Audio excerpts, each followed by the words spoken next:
Y ahí estamos grabando. ¿Qué tenemos en esta tabla? En esta tabla tenemos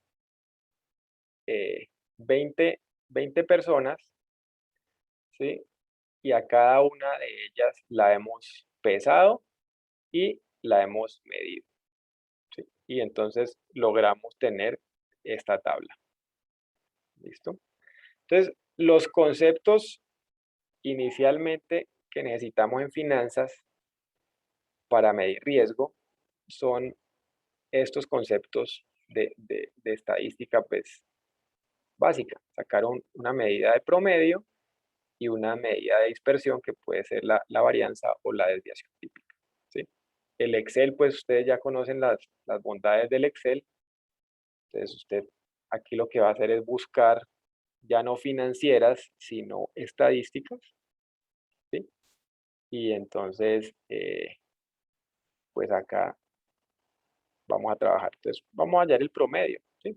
Todos sabemos pues que un promedio lo que está haciendo es sumar, en este caso, el peso de cada uno de las 20 personas y dividirlo entre, entre 20, ¿sí? Y ahí sacamos el promedio y pues lo mismo ocurre para, para la talla. Medir cuánto mide cada una de esas 20 personas, sumarlas y dividir entre 20. Y ahí tenemos que el promedio de este grupo, el peso está en 74,6 kilos y la estatura promedio está en 1,71 m casi.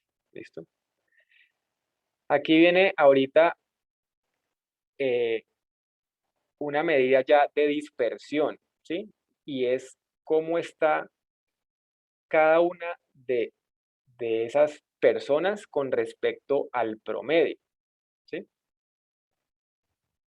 Entonces la medida de dispersión de la varianza eh, la encontramos acá también en las funciones estadísticas, ¿sí? Y tenemos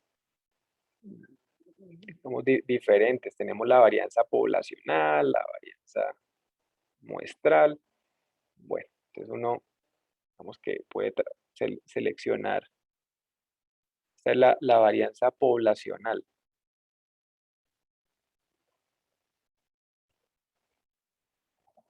Entonces lo mismo. Sombreamos el rango hasta el individuo número 20. Y esto está dando aquí la varianza poblacional. Estos números, ¿qué es lo que están haciendo? ¿Sí? Vamos a sacarlos como a pie para que ustedes vean qué es lo que se hace.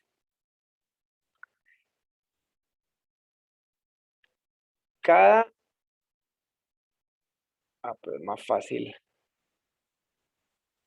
más bien trabajarlo de este lado.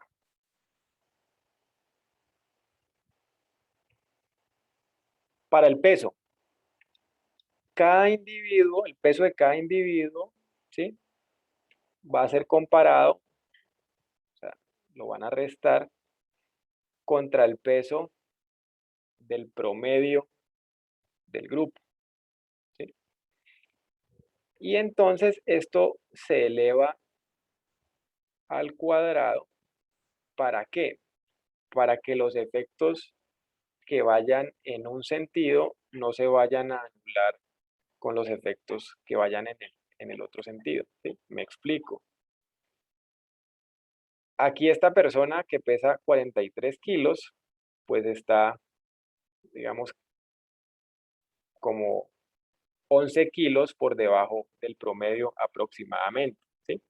Entonces, si no eleváramos al cuadrado y tuviéramos otra persona que estuviera, perdón, yo dije que 11 kilos, pero realmente es como 31, ¿sí? Que pesa 43 y el promedio es 76. Entonces, si no eleváramos al cuadrado, esta persona, ¿qué pasa? De pronto tenemos alguien que esté por encima del promedio, ¿sí? Alguien que esté no en los 74, sino que esté como por arriba 31. O sea, que esté como por los 105. Entonces, miren que sí, este está pesando 31 por abajo, pero el efecto se anularía con el que está 31 por arriba y eso nos estaría como eliminando una varianza, pero efectivamente sí hay varianza, o sea, tenemos un individuo que está muy por debajo del promedio y otro individuo que sí está muy por arriba del promedio, entonces por eso es que se eleva al cuadrado, ¿listo? Y entonces esto aquí sale hasta el individuo 20, ¿sí? Y básicamente, ¿qué es lo que se hace para hallar cuál es la varianza? Pues estas diferencias al cuadrado de cada una de las observaciones versus el promedio, ¿sí? Entonces se van a dividir entre las 20 observaciones, ¿sí? Y así es como a pie sale el cálculo de la varianza, ¿sí? ¿Listo? Pero entonces, ¿cuál es el problema con la varianza? ¿Sí? Que el hecho de haber elevado al cuadrado, eso nos distorsionó un poco la magnitud de las cosas, ¿sí?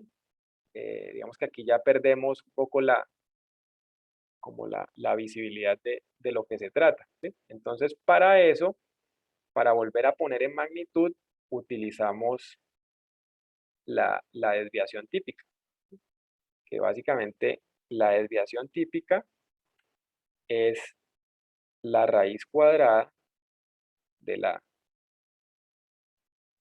varianza. ¿Listo?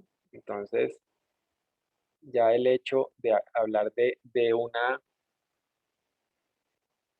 desviación típica, digamos que al haber eliminado ese cuadrado, entonces ya las cosas vienen un poco más en proporción, ¿sí?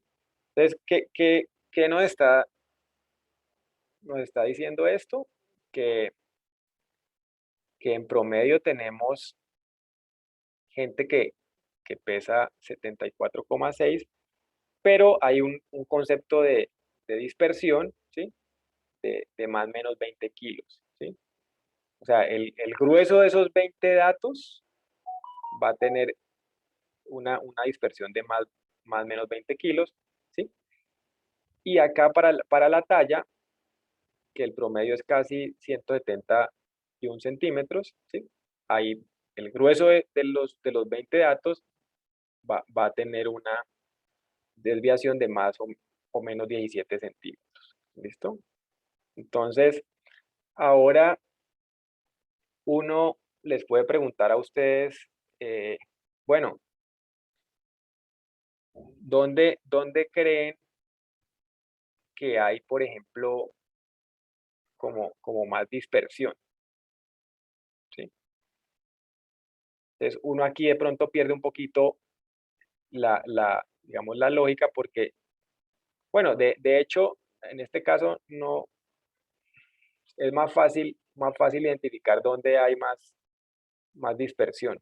¿Dónde creen que hay más, y entre comillas aquí estamos hablando de que dispersión es riesgo, ¿no? ¿Dónde creen que hay más dispersión? ¿En el El peso o en peso, la talla? el peso. En el peso, ¿sí? Que mire que hay más variación e incluso de un promedio que es inferior, ¿sí?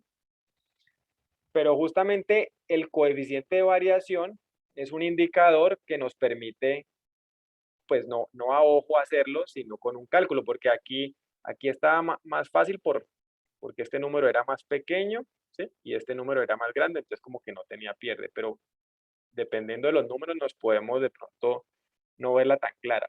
Entonces para eso está el coeficiente de variación, que es coger la desviación típica y dividirla entre el promedio, ¿sí?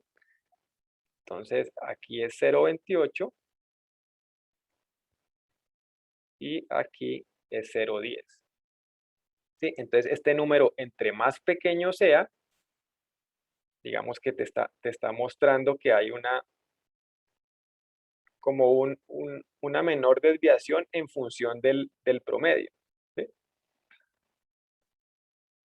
Entonces, hasta aquí es como lo que necesitamos para empezar a medir el riesgo y el rendimiento, ¿sí?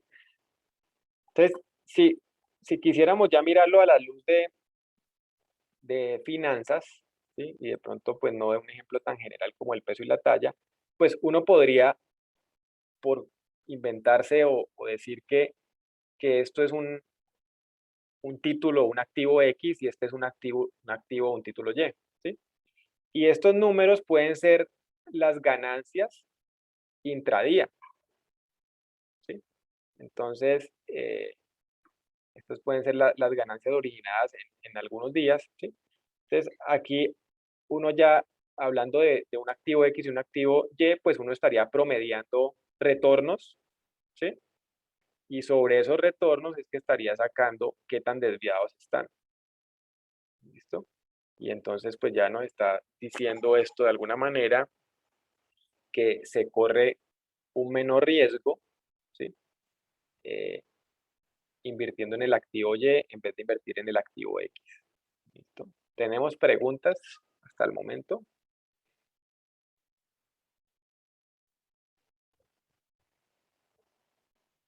No, profe, Profe, no. yo no vi bien cómo hiciste la de la columna E, o La sea, la columna, fórmula. sí, la columna E es sacar la varianza que te arroja Excel, ¿sí? Digamos que quería mostrarles un poquito qué es el concepto de la varianza, ¿sí? Entonces lo que yo les decía es, acá en la columna E, lo que estoy haciendo es, cada una de las observaciones la estoy restando con el promedio, ¿sí? Y eso lo elevo al cuadrado, ¿listo? Y entonces se hace para el individuo 1, ¿sí? Siempre en relación al promedio del grupo. Para el individuo 2, para el individuo 3, etc. Y entonces acá, pues básicamente la varianza es la sumatoria de esas diferencias al cuadrado y dividido entre el número de observaciones, ¿sí? O sea, saqué el dato de la varianza de Excel, lo saqué aquí a pie para que entendieran como conceptualmente de dónde viene. Listo, profe.